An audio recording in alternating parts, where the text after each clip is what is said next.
¡Feliz sábado! Mi querido amigo y amiga, hermano y hermana, estamos muy felices de poder estar adorando junto con ustedes en sus hogares y ustedes en el nuestro, unidos en amor fraternal por el Espíritu de Dios. Venimos con gozo porque venimos a adorar a un Dios vivo. Y aunque en circunstancias un tanto inusuales todavía, hay una constante en cada servicio de adoración. Y es de que como Dios está vivo y Él sigue reinando en majestad, en poder y con amor, y Él es el que nos sustenta, el que nos redime, el que nos sana, por eso tenemos razones suficientes y nos sobran para agradecerle y para estar contentos. Aunque no podamos tocarnos físicamente, pero nuestro deseo es que podamos estar unidos en espíritu y en verdad, recordando en este día especial que Dios lo sacó desde la creación, lo apartó desde que creó al hombre, para que nosotros en Él podamos recordar que Él es nuestro creador, nuestro sustentador y quien está dispuesto a salvar a todos los seres humanos. Ojalá que estemos felices y disfrutemos este sábado a plenitud. Por eso les queremos decir ¡Bienvenidos!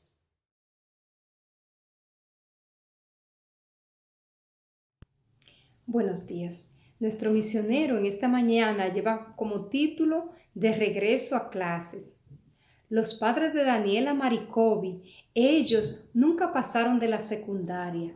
Por eso, un día cuando Daniela Maricovi había terminado la secundaria, ellos estaban muy contentos y le expresaron su deseo de que ella un día se graduara de la universidad.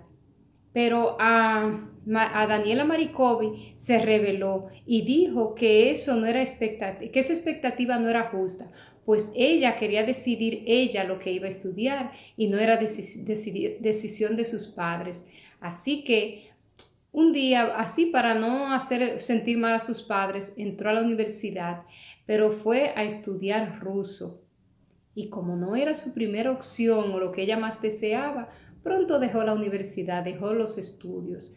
Así que se buscó un trabajo. Como tenía 20 años, decidió buscarse un trabajo y consiguió trabajo en una compañía internacional de telecomunicaciones que estaba muy cerca de donde ella vivía. Y allí estuvo trabajando, aunque ese trabajo pronto se cansó de él, le parecía algo la rutina, se cansó de la rutina.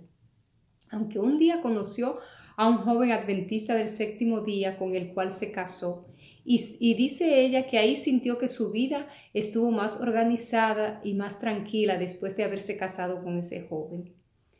Pronto salió embarazada y cuando iba a dar a luz pidió un permiso de 3 años de maternidad para dedicarse a cuidar a su hijo.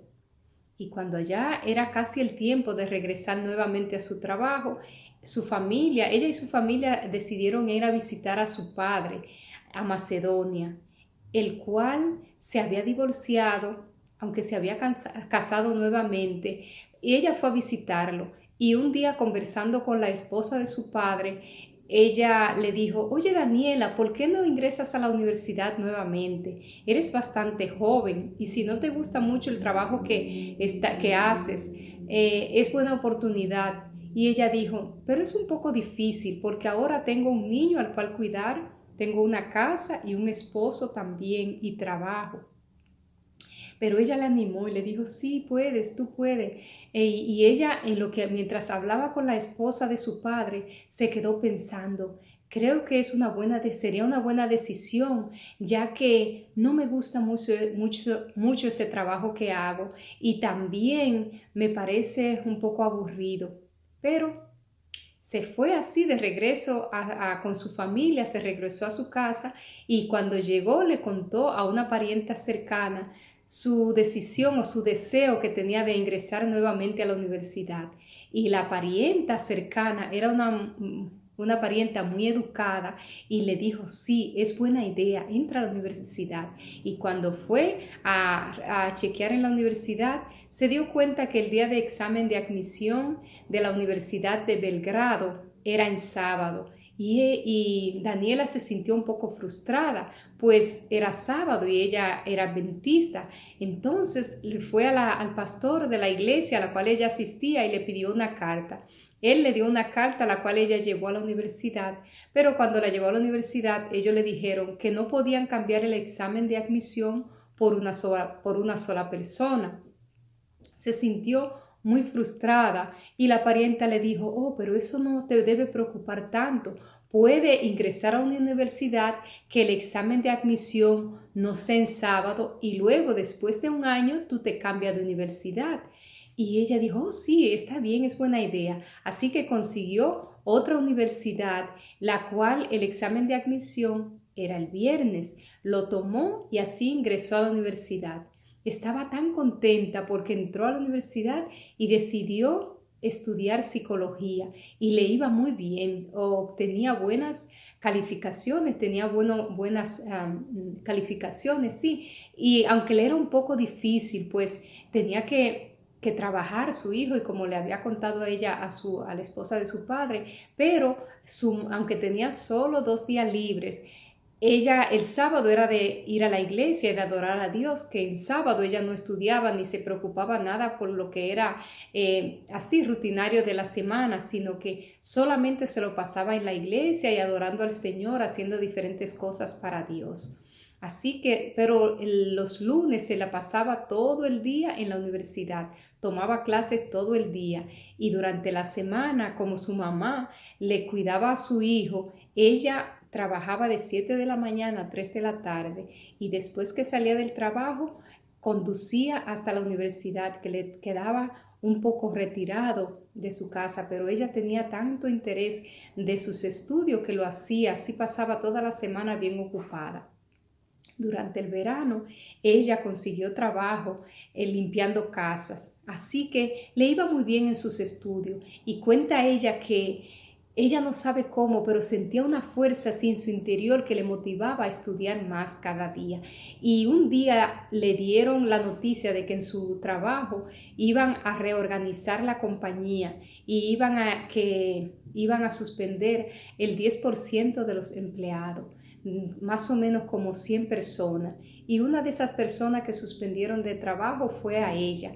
Y ella no lo vio como algo malo, sino más bien lo vio como una bendición o una oportunidad para ella ahora tener más tiempo para estudiar, para ir a la universidad, para cuidar, tenía más tiempo ahora para estar con su esposo y también para cuidar de su hijo.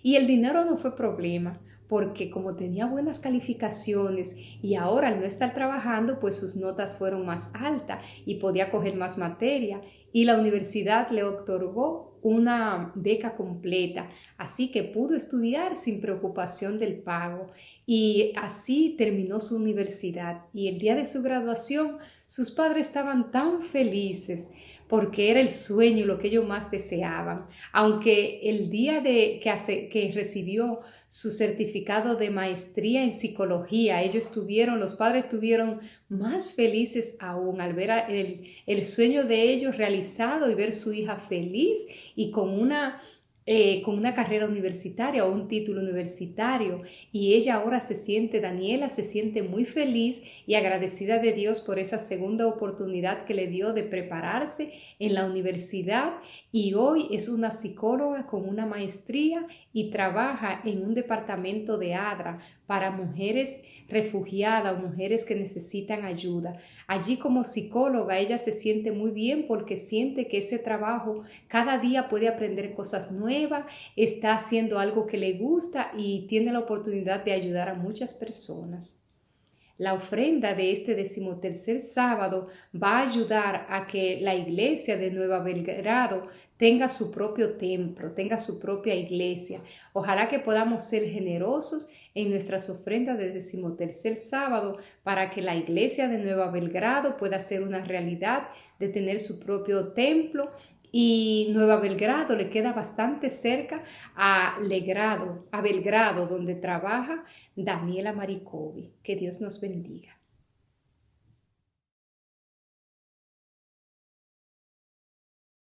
En este momento vamos a inclinar nuestras cabezas para orar a Dios y comenzar de esta manera el repaso de la lección para esta mañana.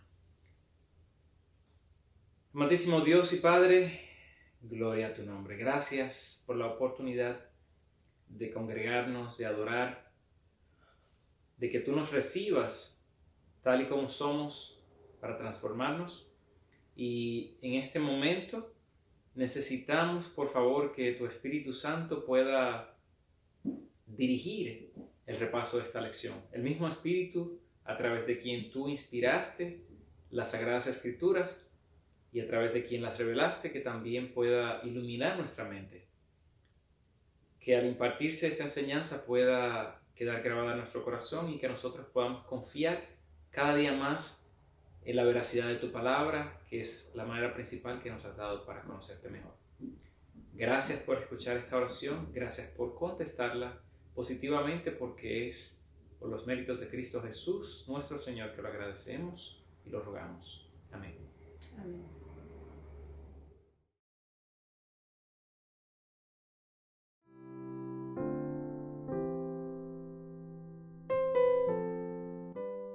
Hola mi querida iglesia, les saludo cariñosamente. Feliz sábado, que la paz del cielo llene sus vidas. Otra vez nos tenemos que reunir de manera virtual, pero no importa, lo más importante de todo es que nuestro corazón esté unido al corazón de Dios. A mis hermanos de Elizabeth, Rahway, El Puerto, se les quiere entrañablemente. Los tenemos muy dentro de nuestro ser y deseamos pronto reunirnos de nuevo. Ya estoy soñando ese momento en que nuevamente podamos juntos ir al templo de Rahway a celebrar una santa cena como aquella que tuvimos hace un tiempo. Por ahora, quiero invitarles para que nos adentremos en el estudio de la escuela sabática. ¿Están listos?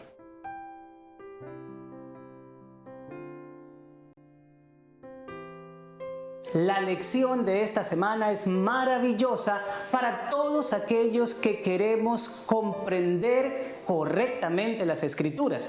La razón es que nos permite tener la óptica de Jesús y de los escritores del Nuevo Testamento con respecto a las Escrituras que ellos poseían en su momento, es decir, el Antiguo Testamento. ¿Estás listo para acomodar tu punto de vista y someterlo al que tenía nuestro Señor? Pues entonces, comencemos.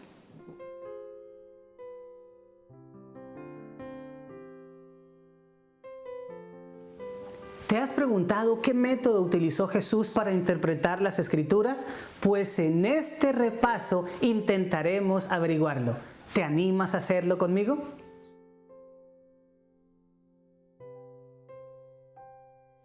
Vamos a resumir el contenido de la lección. En esta ocasión solamente tocaremos 2 puntos, pero tendrán varias subdivisiones. Veámoslos. El primero de ellos lo hemos llamado Jesús y las Escrituras.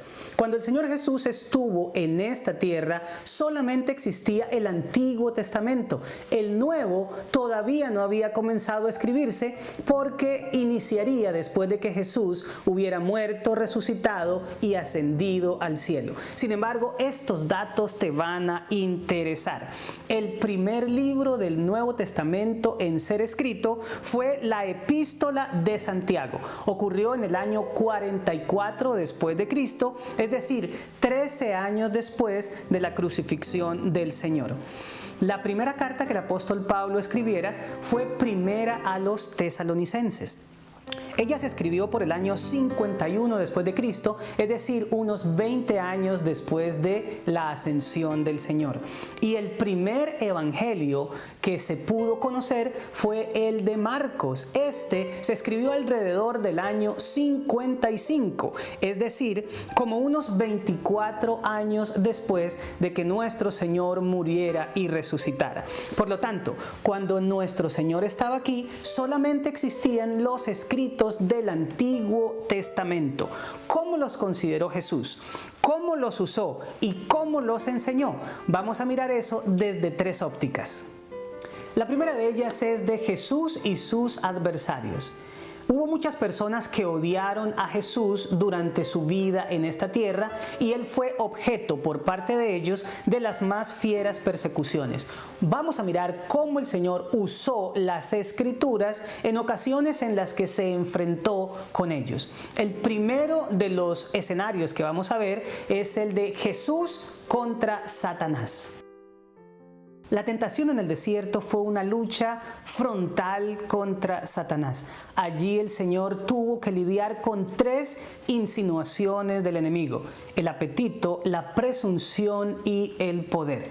El relato completo lo puedes leer en Mateo capítulo 4, versículos 1 al 11. Sin embargo, hay algo muy particular cada vez que el enemigo intentó hacer caer a Jesús. En los versículos 4, 7 y 10 se nos muestra la respuesta del Señor a cada tentación y estaba antecedida de una frase muy particular: escrito está.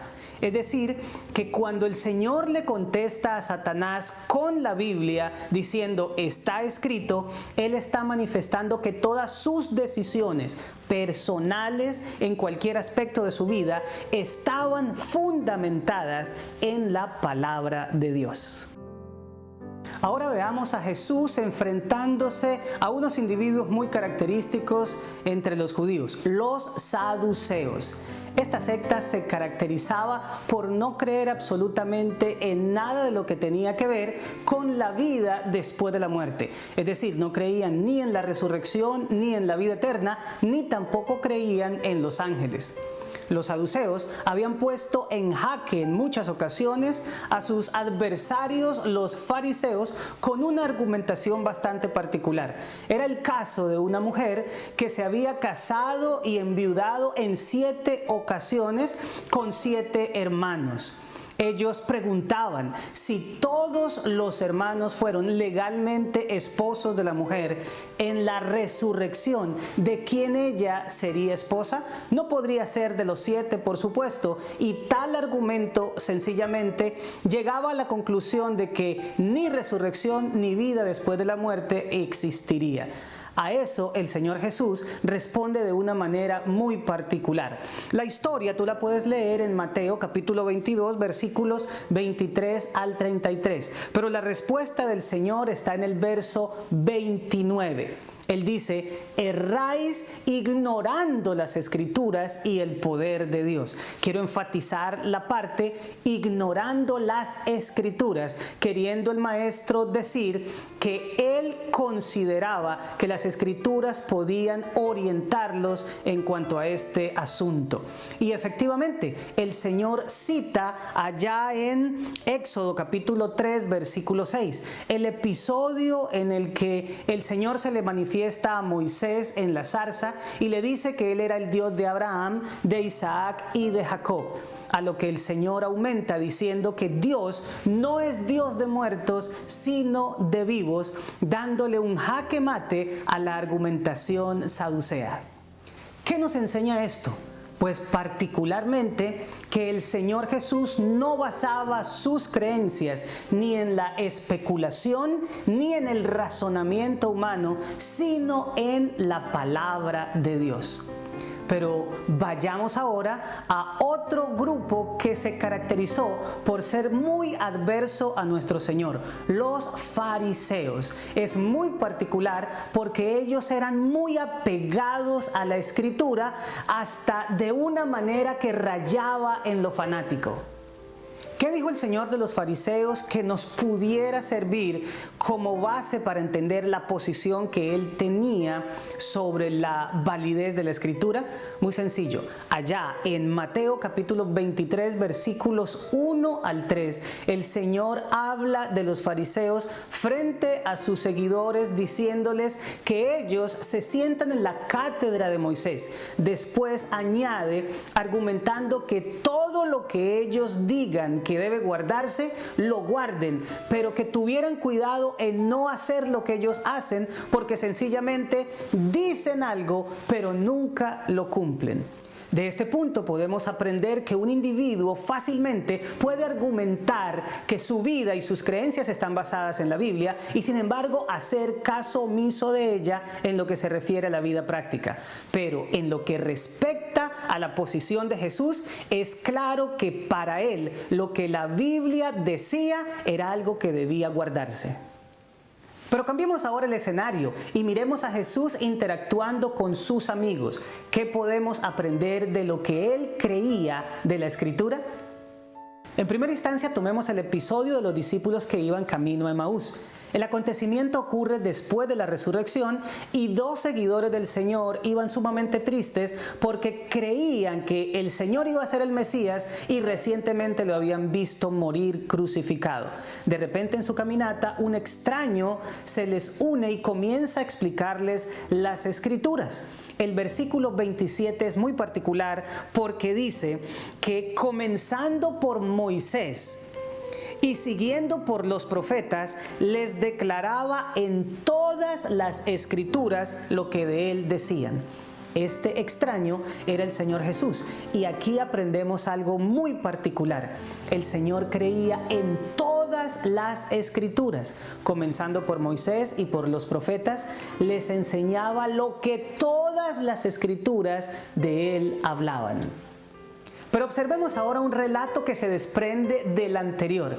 No tiene ya que ver solamente con estos dos discípulos, sino con los 11 apóstoles que estaban atemorizados en el aposento alto.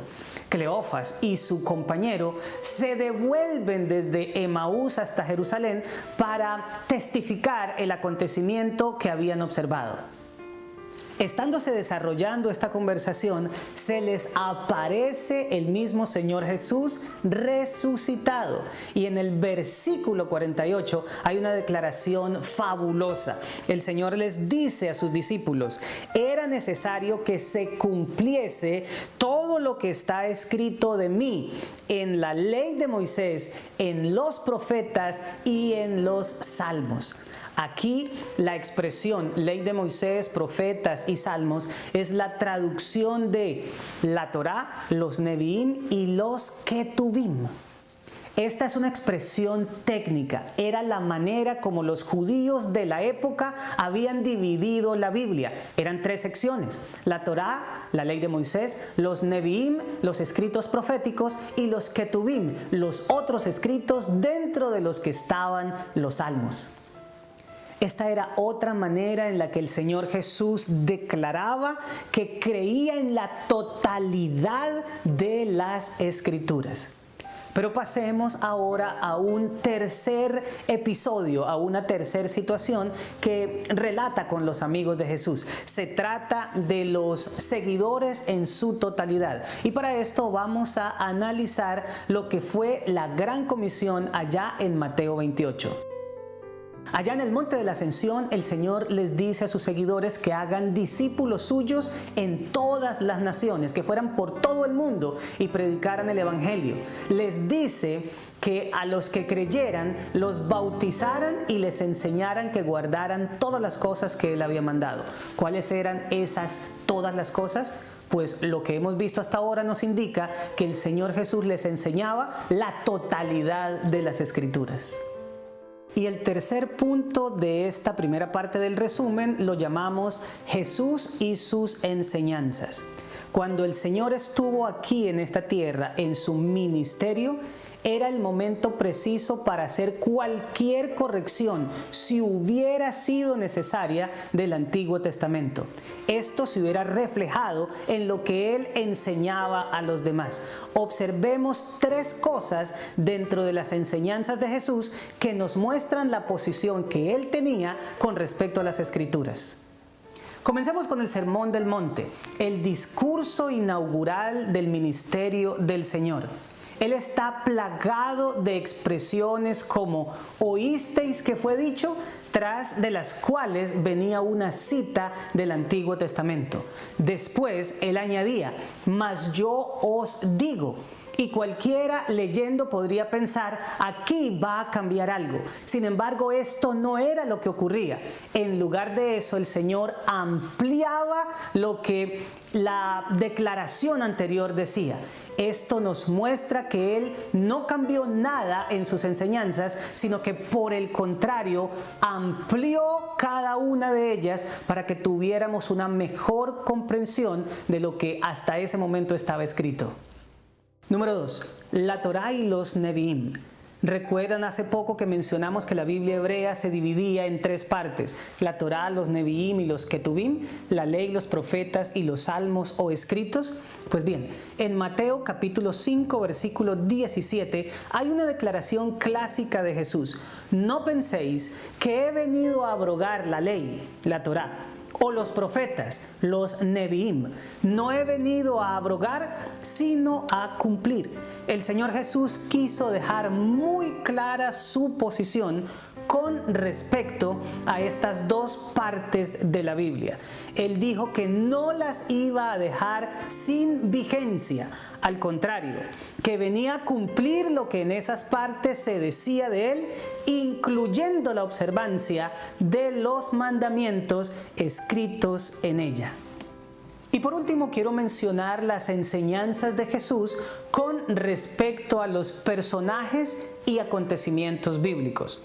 Resulta que muchos intérpretes liberales creen que personajes como Adán, Eva, Caín, Abel, Noé, o relatos como el del diluvio, la creación o asuntos milagrosos en la Biblia son irreales, que sencillamente se escribieron para dar una lección de tipo moral a los que leyeran en sus páginas. Pues me encantaría invitarte a observar la óptica de Jesús con respecto a algunos de esos acontecimientos y algunos de aquellos personajes. Comencemos por el relato bíblico de la creación. Si buscas en Marcos capítulo 10, versículos 6 al 8, encontrarás que el Señor está hablando de la creación como un acontecimiento absolutamente literal. Incluso hace alusión a nuestros primeros padres. ¿Y qué decir del personaje bíblico de Abel? Pues en el Evangelio según San Lucas, capítulo 11, versículo 5, el Señor Jesús se refiere a Abel y al profeta Zacarías como personajes que realmente existieron en este mundo. ¿Qué decir en cuanto al diluvio? En el discurso profético de nuestro Señor Jesucristo se hace alusión a este acontecimiento y se lo menciona como algo no solamente literal, sino que también tiene influencia para los últimos días. Esto está en Mateo capítulo 24, versículos 38 y 39. ¿Y qué pensaría el Señor Jesús acerca de Elías y la viuda de Sarepta? Pues Lucas capítulo 4 versículos 25 al 27 nos muestran que el Señor consideraba que la existencia de aquellos personajes fue algo absolutamente real, incluyendo el acontecimiento en el que el Señor no dejó que lloviera por cerca de 3 años y medio. ¿Qué podemos aprender de todo esto? Que el Señor Jesús creía en la literalidad de los acontecimientos y de los personajes que la Biblia menciona sin una sola pizca de alegoría. Y habiendo analizado el punto de vista de nuestro Señor Jesucristo con respecto a las Escrituras, pasemos ahora al que tenían algunos de los escritores del Nuevo Testamento. Comencemos con el apóstol Mateo. Este individuo, aparte de pertenecer al grupo de los 12 apóstoles y por consiguiente ser testigo ocular del ministerio del Señor, también escribe el evangelio que lleva su nombre. Allí, en el capítulo 1, versículo 22 y versículo 23, inserta una cita de Isaías 7:14. El contexto es que él está hablando del nacimiento virginal de Cristo y dice que la Escritura había predicho que así sería. Esto sencillamente indica que para Mateo hay una autoridad en la Biblia y que los acontecimientos que suceden en la vida de Jesús son el cumplimiento de los hechos previamente registrados en la Escritura. Pasemos ahora a Marcos. El segundo de los evangelios comienza con una cita doble del Antiguo. Cuando lees Marcos capítulo 1, versículos 1 al 3, encuentras que el evangelista está hablando del papel del precursor de Juan el Bautista y dice que estaba predicho en Malaquías capítulo 3, versículo 1 y en Isaías capítulo 40, versículo 3. ¿Qué nos enseña esto? Que Marcos le da validez a su evangelio sobre la autoridad del Antiguo Testamento. ¿Y qué tal si hablamos de Lucas? Este tercer evangelio fue escrito por alguien que no fue testigo ocular del ministerio de Jesús. En un video anterior les explicaba que la elaboración del Evangelio de Lucas fue un trabajo de campo e investigación por parte del médico amado, como lo llamaba el apóstol Pablo. Este Evangelio fue escrito por el año 63 para un creyente de origen griego llamado Teófilo. Como este individuo tal vez nunca fue un converso del judaísmo, Lucas encuentra pertinente explicarle algo acerca de la presentación de nuestro Señor Jesucristo. Para eso, él alude a una cita del Antiguo Testamento que está en Éxodo capítulo 13, versículo 2, en donde posteriormente Lucas dice que lo que está escrito en la ley de Moisés en realidad pertenece a la ley del Señor. ¿Qué significa esto? Que para Lucas los escritos del Antiguo Testamento tenían un origen divino. Y no podemos pasar por alto a uno de los escritores más queridos del Nuevo Testamento, el apóstol Juan. En el capítulo 4, versículo 5 de su evangelio, él hace una cita de Josué 24:31. Lo hace para relacionar una ciudad de Samaria llamada Sicar, que quedaba cerca, según la cita mencionada, de la heredad que Jacob compró para su hijo José. Aquí el apóstol no solamente trae una cita veterotestamentaria, sino que la relaciona con un lugar que era conocido por ellos en ese momento. ¿Qué significa esto en cuanto a la autoridad de la Escritura? Pues sencillamente que para Juan, tanto los lugares como los acontecimientos y los personajes que la Biblia cita son reales. Pero Juan no solamente cita el Antiguo Testamento en su Evangelio, también alude a él en sus cartas. En 1 de Juan 3:12 se nos muestra que este escritor creía en la literalidad de dos personajes del Génesis, Caín y su hermano Abel. ¿Y qué podemos decir acerca del apóstol Pedro? En la lección número 2 y el video que hicimos acerca de ella, quedó claramente manifiesto que el apóstol consideraba que las profecías del Antiguo Testamento no vinieron por voluntad humana, sino que los santos hombres de Dios hablaron siendo inspirados por el Espíritu Santo. Esto está en 2 de Pedro, capítulo 1, versículos 20 y 21. ¿Y qué tenemos que decir del apóstol Pablo? Pues bien, este prolífico escritor del Nuevo Testamento basó toda su argumentación teológica en el Antiguo. Pero me encantaría hacer alusión a dos textos muy particulares. El primero de ellos está en Romanos capítulo 9, versículo 17. Aquí se está haciendo una personificación de la Escritura, diciendo que la Escritura dice a Faraón como intercambiándose con Dios mismo. El otro está en Gálatas capítulo 3, versículo 8. Aquí hace él lo mismo, diciendo que la Escritura, previendo que Dios habría de justificar a los gentiles por la fe, y continúa su argumentación. En otras palabras, esta personificación que hace el apóstol Pablo de las Escrituras indican que para él los escritos del Antiguo Testamento tenían un origen divino. Hablemos ahora de Santiago. En el capítulo 2 de su epístola, los versículos 8 y 11, hay dos citas del Antiguo Testamento. Se tratan de Levítico 18, 18 y Éxodo 20, 13 y 14 respectivamente. Allí el apóstol usa estas citas para increpar a sus lectores a cumplir de verdad la ley real conforme a la Escritura. Para Santiago, el amor al prójimo se trata de acción que se tiene que realizar mediante obras de caridad. Y el último escritor del Nuevo Testamento que quiero mencionar es Judas. Por favor, no lo confundas con el discípulo que traicionó a Jesús. Pues bien, este escritor neotestamentario creía en la literalidad del Éxodo, de las ciudades destruidas de Sodoma y Gomorra y de personajes como Moisés, Enoc y Adán. Esto lo podemos encontrar en los versículos 5, 7, 9 y 14 de esta epístola. Todo lo anterior lo podemos concluir en la siguiente frase: los escritores del Nuevo Testamento creían en la literalidad de los personajes y los acontecimientos narrados en el Antiguo Testamento.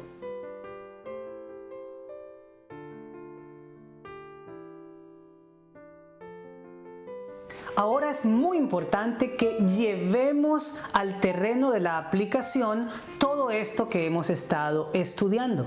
Lo podemos hacer analizando estos escenarios hipotéticos.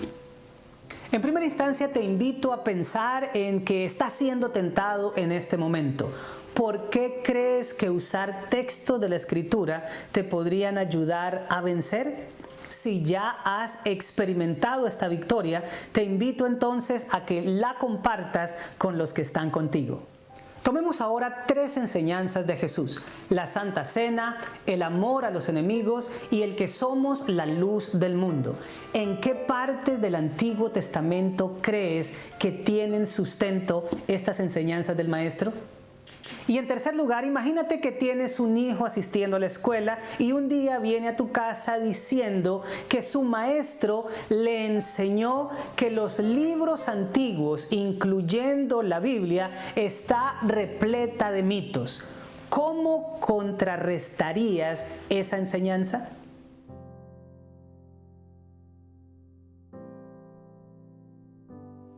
Y ahora te tengo una tarea fabulosa. Busca tres textos en el Antiguo Testamento que se cumplieron cuando Jesús estuvo en esta tierra.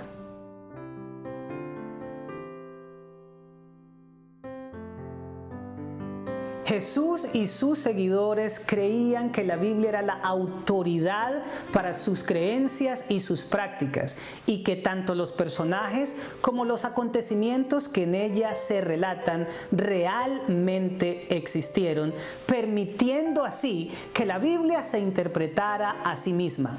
Ese fue el método que usaron Jesús y sus seguidores para entenderla.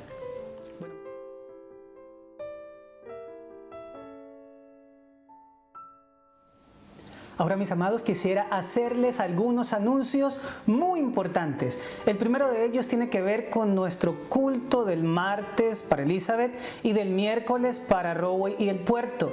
Es nuestro tiempo para la oración y los testimonios. Es muy importante que nos veamos, nos escuchemos. Algunos, aunque nos estén viendo a través de YouTube, les encanta oírse las voces los unos de los otros. Es el momento para hacer peticiones y para contar lo que el Señor ha hecho con nosotros. Martes y miércoles, 7:30 de la noche. Por otro lado, también quiero invitarlos a Ignite, nuestra programación especial para los jóvenes. Todos los viernes a las 8 de la noche tendremos este espacio maravilloso en el que todos podemos participar. También tenemos nuestra escuela sabática y culto divino los sábados a las 10:30 de la mañana. Me encantaría que para este momento todos nosotros pudiéramos estar vestidos como si estuviéramos yendo para la iglesia, de tal forma que adoráramos al Señor en familia y se sintiera que el sábado es completamente diferente. También quisiera mencionarles que ya está nuestro canto de esperanza. Queremos que lo aprendas, lo cantes y lo compartas. Está precioso y para esta época va a ser sumamente útil. Finalmente, quiero invitarte para que te suscribas a nuestro canal y lo promociones con otras personas. Es nuestra manera actual de compartir el Evangelio. Ahora, preparémonos para la adoración y la recepción de la palabra.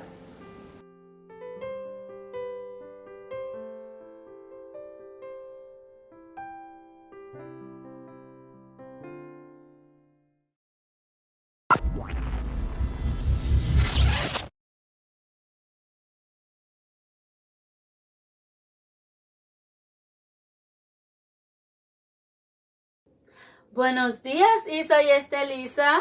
Buenos días. Buenos días, niños y niñas que nos están mirando en esta mañana. Hoy estamos muy felices porque es sábado y aunque no podemos ir a la iglesia, podemos adorar en nuestra casa. Este es el momento de nuestro rincón infantil y la historia de hoy se titula Aprendiendo a compartir. Pero antes de comenzar nuestra historia, vamos a tener una pequeñísima oración por Isa. Ora, Isa. Padre, que estás en los cielos, te está tu nombre. No sabíamos para alimento que ahora estamos bien. Que los cuiden hoy en nombre solamente. Amén. Muchas gracias, Isa, por esa hermosa oración. La historia nos cuenta que Alicia estaba muy feliz porque pronto iba a llegar su cumpleaños y su mami le había prometido que le iba a hacer un hermoso pastel. Así es que ella estaba muy feliz. Pasaron los días y ella no podía esperar que llegara el día de su cumpleaños. Así que llegó el día de su cumpleaños y la mamá de Alicia fue a la cocina y le dijo: Alicia, ven, acompáñame, que vamos a preparar tu pastel de cumpleaños. Y hicieron un hermoso pastel de color rosado, el color favorito de Alicia. Y Alicia estaba feliz. Cuando Alicia se estaba preparando para comerse su bizcocho y lo puso en la mesa y se sentó muy bien para que su mamá le diera su pedazo de bizcocho, tocaron a la puerta. Tocaron el timbre de la puerta y Alicia dijo: ¿y ahora quién podrá ser? ¿Quién estará tocando? Yo que iba a disfrutar de mi hermoso pastel que mi mamá me hizo, pero yo no quiero compartir. Yo no quiero darle a nadie de mi bizcocho. Así que Alicia agarró su bizcocho y lo escondió debajo de la cama. Allí guardadito escondió su bizcocho y fue a ver quién estaba en la puerta. Cuando Alicia abrió la puerta, era su amiga Paola que estaba en la puerta. Y ella le dijo como así, pero no quería, le dijo: pasa, Paola, ¿cómo tú estás? Y comenzó a conversar con Paola. Y Paola quería jugar con ella. Pero todo lo que Alicia quería era que Paola se fuera de su casa para ella poder comerse su bizcocho. Mientras Alicia hablaba con Paola, vino el perrito de la casa y vio debajo de la cama y comenzó a comerse el bizcocho de Alicia y se lo comió todo. Por fin, Paola dijo: Alicia, me tengo que ir a mi casa. Mi mami me está esperando. Nos vemos. Y ella se fue. Dice Alicia: ahora sí, me voy a ir a comer mi bizcocho. Y cuando Alicia fue, ¡qué sorpresa se llevó! El perrito se había comido todo su bizcocho. Si tan solo ella hubiera compartido con su amiga Paola, tal vez hubiera podido disfrutar del bizcocho. Pero como ella no quiso compartir con su amiga Paola y escondió el bizcocho, se llevó una sorpresa. El perrito se había comido el bizcocho. Alicia estaba muy triste y ella fue donde su mamá y le contó. Y la mamá le dijo, yo te estaba observando, Alicia. Yo vi lo que hiciste y te dejé para que aprendieras la lección. Nosotros debemos de aprender a compartir unos con los otros. Cuando tenemos algo, tenemos que compartir con las otras personas. Y más ahora en este tiempo que estamos viviendo, debemos de compartir con los demás. Pero Alicia le dijo a su mami, está bien, mami, yo aprendí mi lección. Yo voy a compartir cuando yo tenga algo. Entonces la mamá vio que Alicia estaba tan triste y fue y le hizo otro bizcocho. Y ese sí ella lo pudo disfrutar. Alicia aprendió la lección. ¿Tú aprendiste la lección, Isa? Debemos de compartir. Que el Señor le bendiga, niños. Hasta la próxima.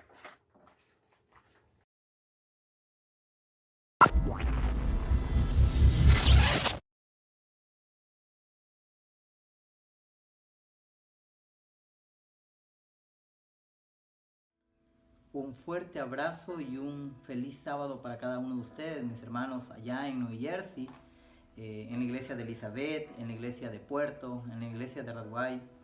Que el Señor pueda estarlos bendiciendo y cuidando. Mis oraciones con ustedes, así como también sé que Ecuador estará en sus oraciones. Mis queridos hermanos, quiero compartir una historia basada en el libro de Filipenses. ¿Quién escribe esta carta? La escribe Pablo, en el año 63 aproximadamente. ¿Cuál era la condición de Pablo cuando escribió esta carta? Pablo estaba preso. Y no solo preso, sino que sabía que le iban a quitar la vida. Si usted tuviese que escribir una carta a sus hermanos de iglesia, a sus familiares, a sus amigos, estando preso y sabiendo que le van a quitar la vida, yo pregunto, ¿qué escribiría usted en esa carta? Bueno, quiero llevarte a ver lo que Pablo escribiría en estas circunstancias a sus hermanos de iglesia. Y con ello quiero llevar a la carta de Filipenses capítulo 1. Y aunque no vamos a estudiar solo el capítulo 1, hay muchas cosas interesantes en el capítulo 1 que quisiera compartir con ustedes. El capítulo 1, el versículo 3, dice la Biblia, doy gracias a mi Dios siempre que me acuerdo de vosotros. Siempre en todas mis oraciones ruego con gozo por todos vosotros. Y me detengo un momento aquí para preguntarles algo. Hermanos, amigos, ¿cuánto extrañamos la iglesia ahora en estos tiempos? ¿Cómo no regresar y adorar a Dios así como lo hacíamos, pudiendo abrazar a cada hermano, deseándole un feliz sábado, deseándole una feliz semana, deseándole un bonito miércoles de oración?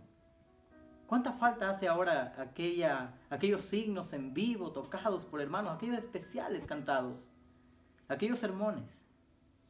Y yo quiero invitarles para que en medio de esta situación que vivimos puedan orar cada uno de ustedes por vuestros hermanos, por vuestros familiares, por vuestros amigos. Pablo estaba preso. Y sin duda ahí preso extrañaba la iglesia, extrañaba las canciones, extrañaba las oraciones con la gente, los abrazos, las preguntas. No sé qué nomás estás extrañando, el club. Pero todo eso Pablo extrañaba sin duda alguna. Y ahora se le da la oportunidad de orar. Y no solo una vez. Dice Pablo, doy gracias a mi Dios por vosotros. Doy gracias a Dios por ustedes, por todos, aún aquellos hermanos que a veces son medios difíciles, ¿no? Por todos. ¿Cuánta falta hace ahora estar en los templos?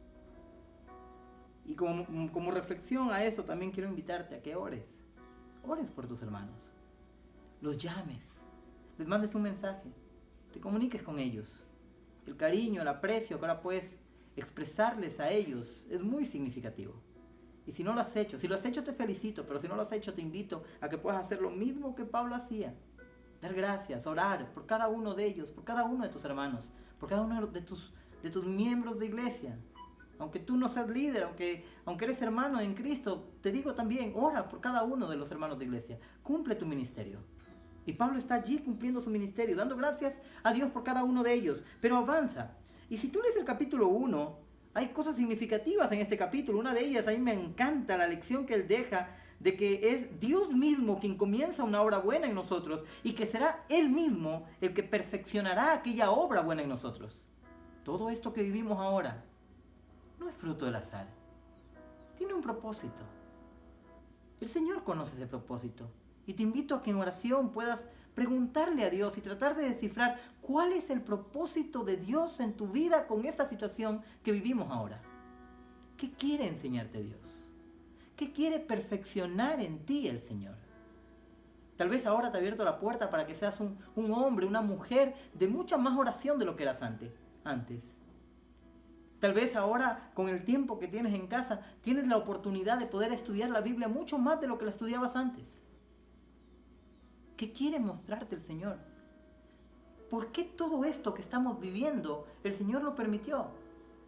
Hay algo que sin duda alguna el Señor quiere perfeccionar en ti y ora y permite a Dios que lo logre en estos días. ¿Cuánta unidad hacía falta en tu familia y ahora el Señor lo está logrando? No sé. Solo tú sabes la situación de tu vida, de tu familia, de tu espiritualidad, de tus creencias, de tu fe. Pero te invito a que puedas descubrir en estos días el propósito del Señor con todo esto que estamos viviendo, pero el propósito no para tus hermanos, ahora el propósito para ti. ¿Qué quiere enseñarte el Señor a ti? ¿Qué quiere el Señor perfeccionar en ti? Esto no es casualidad.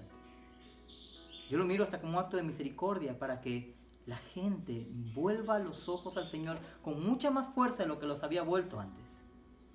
Y te invito a que tú seas parte de ese grupo que está modificando, restaurando, reviviendo de forma significativa su relación con el Señor. El capítulo 1 sigue y se cuenta toda una historia de predicación y Pablo se siente orgulloso de lo que está sucediendo, de lo que él hace, pero también de lo que la gente hace. Porque la gente ha cobrado ánimo, dice Pablo, al verme en mis prisiones, al verme aquí preso, ha cobrado ánimo para predicar la palabra del Señor. ¿Sabes cuánta gente está predicando hoy del Señor? ¿Sabes cuánta gente está dispuesta a abrir el corazón para escuchar de Dios? Tenemos una oportunidad extraordinaria para hablarle a la gente que incluso antes tenía el corazón cerrado. Hoy tenemos una oportunidad inmensa para decirle, mira al cielo. Hay un Dios que nos da fortaleza, hay un Dios que nos levanta, hay un Dios de sanidad, aún si es que tú ya has contraído la enfermedad. Ten fe, confía en el Señor. Nada de lo que sucede en este planeta sucede sin que el Señor lo apruebe. Vamos al capítulo 1, versículo 13, y nota que el texto dice, de tal manera que en todo el pretorio y entre todos los demás se ha hecho evidente que estoy preso por causa de Cristo. ¿Qué era el pretorio? Era el callejón principal del palacio del gobernador, en donde llevaban a las personas para ser juzgadas. Y Pablo, mientras caminaba por aquel sector principal del palacio del gobernador, él habla de Cristo. Y la gente que estaba en aquel lugar sabía que Pablo estaba por causa de Cristo. ¿Cuánta oportunidad tuvo Pablo? No miró el sufrimiento, no se ahogó en depresión diciendo, estoy preso, me van a matar, ¿qué será de mí? Señor, te has olvidado de mí. No. Pablo, estando ahí preso, mira una oportunidad que no tiene valor para hablarle a la gente de Dios. Y yo te invito a hacer lo mismo. En el lugar donde estás, en los contactos que tienes en tu celular, en los contactos que manejas por tus redes sociales, con los amigos que te escriben pidiéndote un consejo, pidiéndote que ores, pidiéndote que les des alguna palabra, te digo, en el nombre del Señor, aprovecha esa oportunidad como una oportunidad de oro para ponerlos en las manos de Jesús. No dejes pasar esta oportunidad. El texto sigue hablando de algunas discusiones que se daban, pero finalmente Pablo define diciendo, no importa por los motivos que prediquen a Jesús. Algunos lo harán por rivalidad, para poner más aflicciones a mi prisión. Otros lo harán porque desean que Cristo sea predicado. No importa la razón. Lo importante, y me gozo porque Cristo está siendo predicado. No importa las razones. Lo importante es que Cristo está siendo predicado. Y entonces va a hablar de un tema que para muchos es de temor, la muerte. Tal vez te has puesto a pensar, ¿qué sucediera si la enfermedad llega a tu vida? O tal vez tienes la enfermedad y estás pensando, no sé, ¿qué pasaría si el COVID afecta a mis pulmones, mucho más grave? Yo te quiero invitar a que puedas poner tus ojos al cielo y mirar, aunque es difícil, mirar la realidad como Pablo la miraba, la vida como Pablo la miraba, la muerte como Pablo la miraba. Tú dirás, pero ¿cómo puedo perder miedo? ¿Cómo puedo dejar de pensar en esta situación que a todos nos causa temor, angustia, que para todos es un problema? Dice el texto bíblico en el versículo 20, conforme a mi anhelo, capítulo 1, versículo 20, conforme a mi anhelo y esperanza de que en nada seré avergonzado, antes bien, con toda confianza como siempre, ahora también Cristo será magnificado en mi cuerpo, tanto si vivo o si muero. Voy a saltarme el versículo 21, pero el 22 dice, si el vivir en la carne resulta para mí en beneficio de la obra, no sé qué escoger. De ambas cosas estoy puesto por estrecho, estoy diciendo, me llaman la atención. Dice el versículo 23, la parte final, teniendo deseo de partir y estar con Cristo, la cual también sería muchísimo mejor.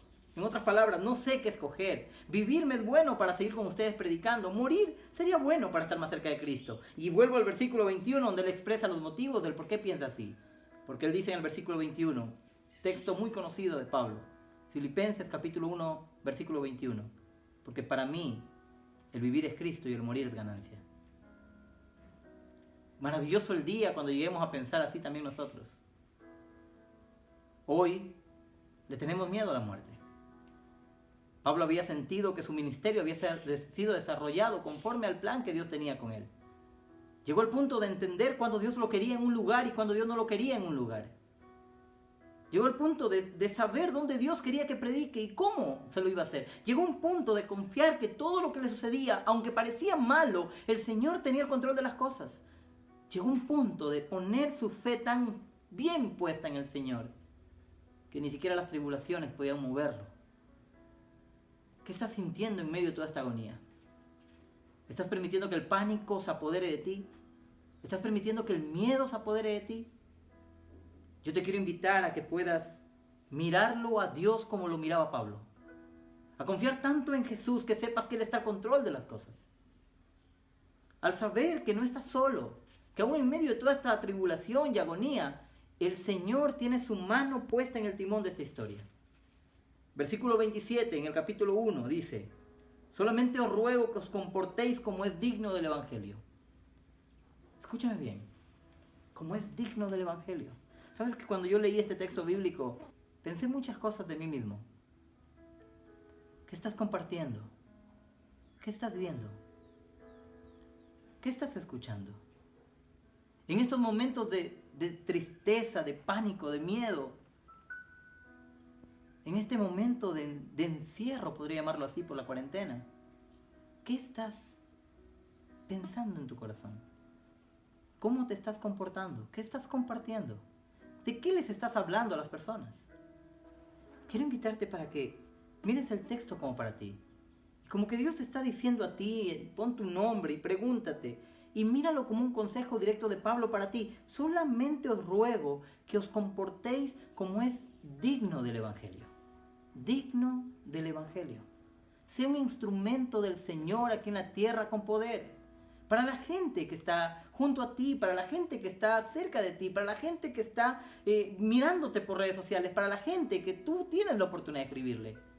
Sea un instrumento de Dios, compórtate como es digno del Evangelio. Pero sigue añadiendo en el versículo 27, también os ruego algo, que estéis firmes en un mismo espíritu, combatiendo unánimes por la fe en el Evangelio. Hermanos, unánimes. Si hay un momento en la historia en donde deberíamos estar unidos todos ahora. Tal vez tú gozas de la bendición de poder estar con tu esposa, tus hijos en casa. Pero tal vez ahí cerca, de entre las personas que tú conoces, hay alguien que está solo. Tal vez hay alguien que tiene su familia en otro país. Tal vez hay alguien que tiene a sus familiares en otro estado. Tal vez hay alguien que tiene a sus familiares en otras casas. Y es ahora donde tú podrías ser el instrumento de Dios, trayendo consuelo, paz a esa persona, llamándola, escribiéndole, haciéndole sentir que no está solo, haciéndole sentir que tú estás con él. Aparte de Dios, hay hermanos en Cristo que también están viendo por ellos. Unánimes. No solo en oración, también en ese afecto, así sea en esta forma digital, una llamada, un mensaje, pero hazle sentir a la gente de tu iglesia que está acompañada, que son parte de un núcleo familiar también. Te invito a que puedas abrazar a esa gente, aunque no sea físicamente, lo puedas hacer por una llamada, por un mensaje, pero hacerles sentir que tú estás ahí con ellos. Y quiero saltarme al capítulo 4.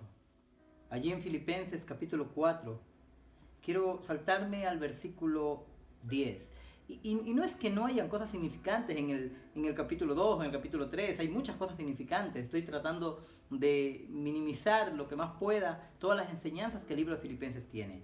Y te invito a leerlo allí en casa para que notes lo significativo, lo importante que es esta carta de motivación y puedas entenderme por qué te digo que a pesar de estar preso, Pablo escribió una carta de motivación muy, muy importante. Dice el versículo 10 del capítulo 4: en gran manera me gocé en el Señor de que ya al fin habéis revivido vuestro interés por mí. Ciertamente lo teníais, pero os faltaba la oportunidad de manifestarlo. Yo miro a Pablo como un padre ahora, hablándole a los miembros de iglesia de Filipo, a los habitantes de Filipo que se habían olvidado de él, que decían que lo querían, pero se habían olvidado de él, y ahora les escribe en el capítulo 4. Sin duda alguien ya llegó a verlo, y qué bueno. Y Pablo no lo reprende, aunque habla de lo que sentía en su corazón, expresa también que en su corazón no hay dolor ni rencor, al contrario, hay una duda de que tal vez no hubo tiempo, por alguna razón. Y por eso ahora apelo a ti también para que no cometas el mismo error, tal vez de lo que a veces como hermanos podemos hacer. Queremos a nuestros hermanos, estimamos a nuestros hermanos, incluso a nuestra familia, pero nos olvidamos.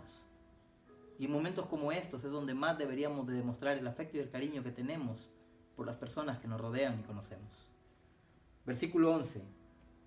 No lo digo porque tenga escasez, pues he aprendido a contentarme cualquiera sea mi situación. He aprendido a contentarme cualquiera sea mi situación. Y esa es la clave de la vida cristiana, esa es la clave de la vida en esta tierra.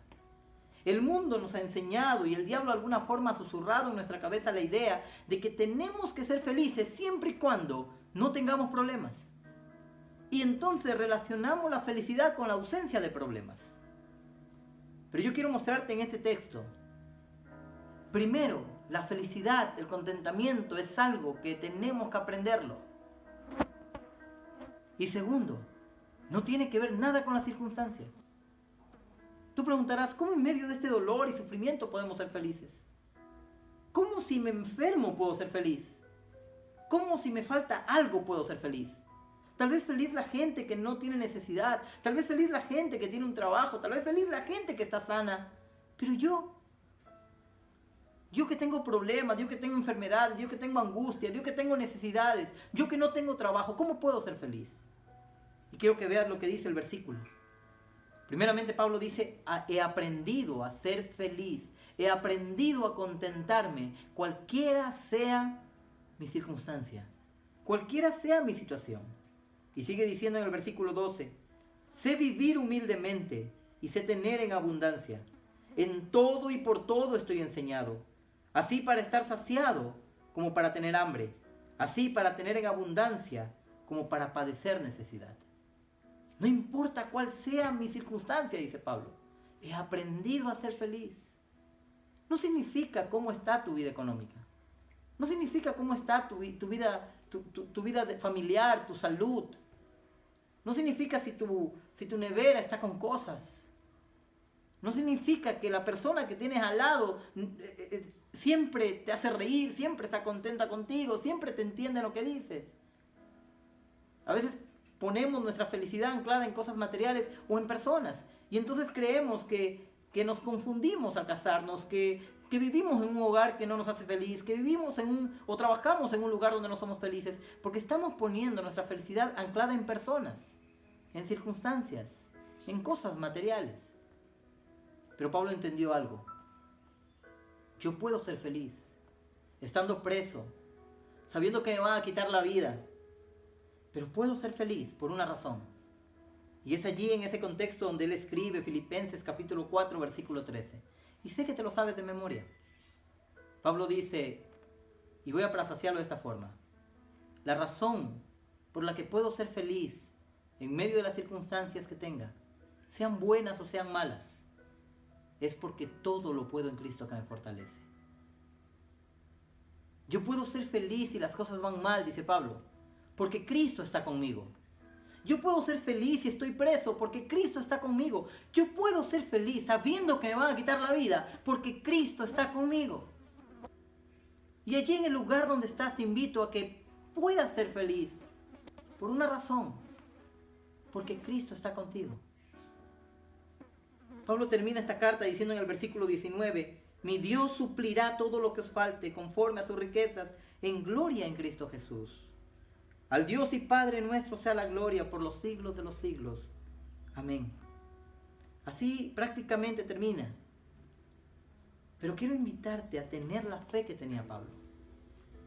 Hoy es tiempo de alzar los ojos al cielo y poder entender que el Señor está al control de todas las cosas y que nada, como lo diría Pablo en Romanos 8:23, nada de lo que le sucede a un hijo de Dios le sucede para mal. Todo lo que acontece es para bien. Tal vez te has preguntado por qué, Señor, suceden cosas como estas. Pero te invito a creerle y a confiar en Él. Te invito a que pongas los ojos en el cielo y le digas al Señor, no sé cómo va a terminar esta historia, pero sé que tú tienes el control de mi vida, el control de mi familia. Y ayúdame a ser feliz, a pesar de las tribulaciones que ahora mismo pasamos. Hermanos de Elizabeth, hermanos de Iglesia del Puerto, hermanos de la Iglesia de Radguay, les invito a que puedan mirar al cielo y una vez más decirle al Señor, Señor, yo sé que tú tienes el control de todo. Quiero invitarte a que escuches esta canción en la voz de mi hija, Yaneli. Ella va a cantar. Y mientras ella canta, quiero que puedas cerrar tus ojos, elevar una oración allí en tu corazón y decirle al Señor, Señor, yo sé que aunque la lucha es dura, que aunque a mí tal vez me toque algo que no esté dispuesto a aceptar, yo sé que tú tienes el control, que aunque yo mismo tenga que sufrir, yo sé que tú tienes el control y nada de lo que permitas que llegue a mi vida será para mal. ¿Qué me quieres mostrar? ¿Qué me quieres enseñar, Señor? Pero aquí estoy, porque sé que en tus manos es el único lugar donde yo puedo estar seguro. Todo lo que vivimos hoy está restaurándonos el corazón. Está enseñándonos cuáles son las prioridades. Está enseñándonos que necesitamos unirnos más. Que necesitamos materializar menos las cosas. Que necesitamos mirar más al cielo. Yo te invito para que puedas detenerte un momento y allí en tu casa, con tus seres queridos, con tu esposa, con tus hijos, con tu familia, con la gente que estimas, puedas hacer un alto y comenzar a reestructurar tu vida. Es momento, no de forma grupal, sino de forma individual, comenzar a escanear nuestro corazón, a ponernos a cuentas con Dios, a reivindicar nuestra vida espiritual, a mirar prioridades, a orar más, a leer más su palabra, a consagrar más nuestra vida al Señor. Es momento de comenzar a mirar al cielo y entender que nuestra felicidad depende de Jesús, que nuestra felicidad la causa la presencia de Jesús en nuestra vida. Es momento de tener un reavivamiento, una reforma en nuestro corazón, a tal punto que podamos mirar todo lo que se viene como momentos decisivos que vive la humanidad, porque Cristo está viniendo. Es momento de poder entender que Jesús está a las puertas y que Dios está dando una oportunidad para que abramos los ojos y nos demos cuenta que tal vez nos falta cosas que revivir, tal vez nos hace falta cosas que aumentar en nuestra vida espiritual, tal vez compromiso, tal vez más fe, tal vez más pasión por las cosas de Jesús. Yo te invito a hacer una pausa en tu vida y a mirar este momento de tiempo en el que vivimos ahora, aunque doloroso, como la oportunidad que Dios nos abre para que podamos estar a cuentas con Él. ¿Quieres orar por eso? Si en tu corazón sientes el deseo de poderle decir al Señor, Señor, yo siento que me estás dando una oportunidad para comprometerme más contigo. Yo siento en mi corazón que me estás dando la oportunidad para mirar la iglesia con otros ojos, para mirar la Biblia con otros ojos, que me estás dando la oportunidad para orar más, que me estás dando la oportunidad para reunirme más con mi familia. Y quiero orar por eso, para que tú seas el instrumento de poder que Dios tenga en el lugar donde tú moras, para honra y gloria de Dios, pero también para bendición del reino de los cielos. ¿Podemos orar por ti? Permíteme orar. En el lugar donde estás, cierra tus ojos y permíteme hacer una oración por ti. Querido Dios, es verdad que vivimos momentos difíciles. Es verdad que la agonía, que el dolor, sin duda alguna, está tocando muchos hogares. Y oro para que tu Santo Espíritu pueda estar poniendo consuelo en cada familia que lo necesita. pueda estar poniendo esperanza en cada vida, en cada corazón, para que miremos, Señor, que tú tienes autoridad sobre cada cosa que sucede en el mundo, pero también que tú tienes un futuro glorioso que nos está esperando.